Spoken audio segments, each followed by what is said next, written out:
Assalamualaikum warahmatullahi wabarakatuh dan selamat siang.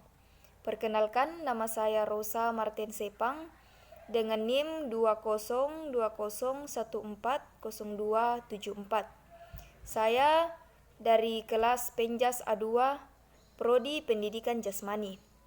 Baik, di sini saya akan menjelaskan materi tentang pengertian pemimpin dan kepemimpinan, ciri dan sifat guru sebagai pemimpin, gaya kepemimpinan, serta kepemimpinan visioner. Baik, kita melangkah kepada materi yang pertama, yaitu pemimpin dan kepemimpinan.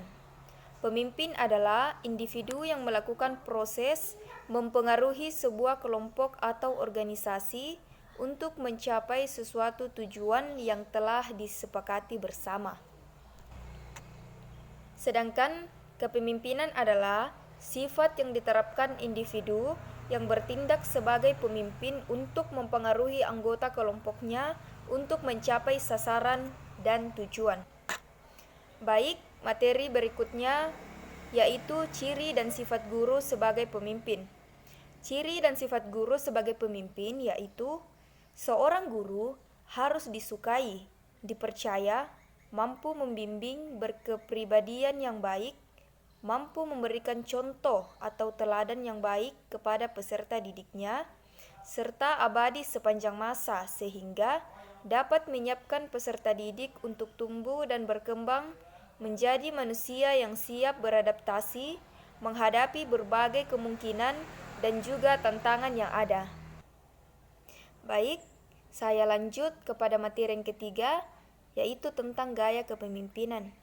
Saya memilih 6 gaya kepemimpinan, di antaranya gaya kepemimpinan otokratis, yang kedua, gaya kepemimpinan demokratis, yang ketiga, gaya kepemimpinan afiliasi, yang keempat, gaya kepemimpinan laissez-faire, yang kelima, gaya kepemimpinan transformasional, dan yang terakhir yaitu gaya kepemimpinan situasional. Baik, saya akan menjelaskan apa itu gaya kepemimpinan otokratis. Gaya kepemimpinan otokratis adalah gaya kepemimpinan di mana seorang pemimpin memiliki kendali penuh untuk menentukan kebijakan dan prosedur, memutuskan tujuan apa yang ingin dicapai, dan mengarahkan serta mengawasi semua kegiatan organisasi tanpa partisipasi dari bawahan. Baik, berikut saya akan menjelaskan tentang gaya kepemimpinan demokratis. Gaya kepemimpinan demokratis adalah kemampuan mempengaruhi orang lain agar bersedia bekerja sama untuk mencapai tujuan yang telah ditetapkan dengan cara berbagai kegiatan yang akan dilakukan ditentukan bersama-sama antara pimpinan dan juga bawahan. Baik, kita lanjut kepada gaya kepemimpinan afiliasi. Gaya kepemimpinan afiliasi adalah pendekatan pemimpin yang dekat dan pribadi dengan orang-orang.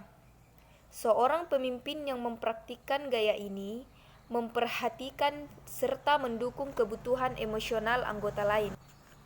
Baik, kita lanjut kepada gaya kepemimpinan laissez-faire.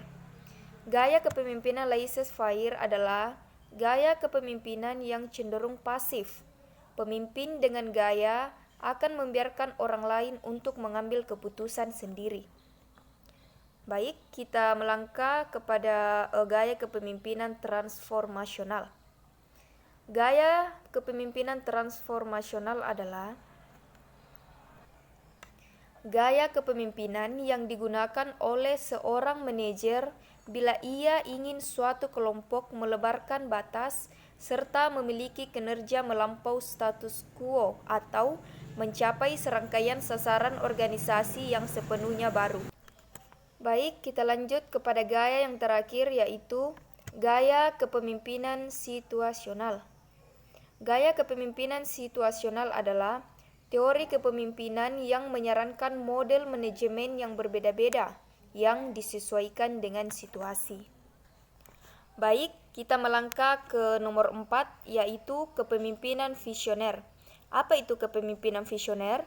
Kepemimpinan visioner adalah pola kepemimpinan yang ditujukan untuk memberi arti pada kerja dan usaha yang perlu dilakukan bersama-sama oleh para anggota perusahaan dengan cara memberi arahan dan makna pada kerja serta usaha yang dilakukan berdasarkan visi yang jelas. Baik, di sini ada tugas tambahan, yaitu mengkaitkan gaya kepemimpinan dengan kepala sekolah sewaktu SMA. Di sini saya akan menjelaskan tentang tugas tambahan tersebut yang terkait dengan gaya kepemimpinan kepala sekolah saya sewaktu saya sekolah di SMK Negeri 1 Palopo atau SMIA.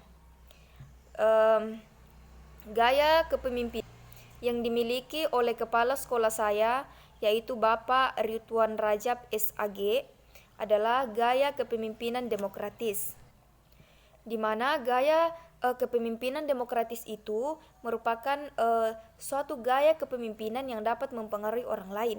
Singkat cerita, dulu ketika saya kelas 3 SMK di SMIA tersebut, saya melihat pertemuan antara kepala sekolah dengan ketua jurusan akuntansi. Di situ ketika kepala sekolah saya turun dari atas tangga dari lantai 2, saya melihat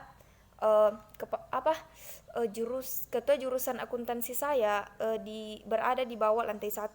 Ketika Bapak kepala sekolah saya turun dari atas, Bapak kepala sekolah itu langsung mengulurkan tangannya kepada ketua jurusan akuntansi saya tersebut, dan saya melihat sungguh Bapak kepala sekolah saya itu memiliki suatu rasa kerendahan diri, kerendahan hati, dan saya bisa melihat bahwa kerjasama antara kepala sekolah dengan staf maupun guru yang ada di sekolah saya tersebut sungguh baik dan sangat luar biasa dan patut untuk dicontoh. Seperti itu yang saya pahami tentang kepala sekolah saya dengan guru-guru saya yang ada di sekolah saya tersebut. Sekian dari saya, mohon maaf jika ada kesalahan. Wabillahi taufiq wal hidayah. Wassalamualaikum warahmatullahi wabarakatuh dan selamat siang.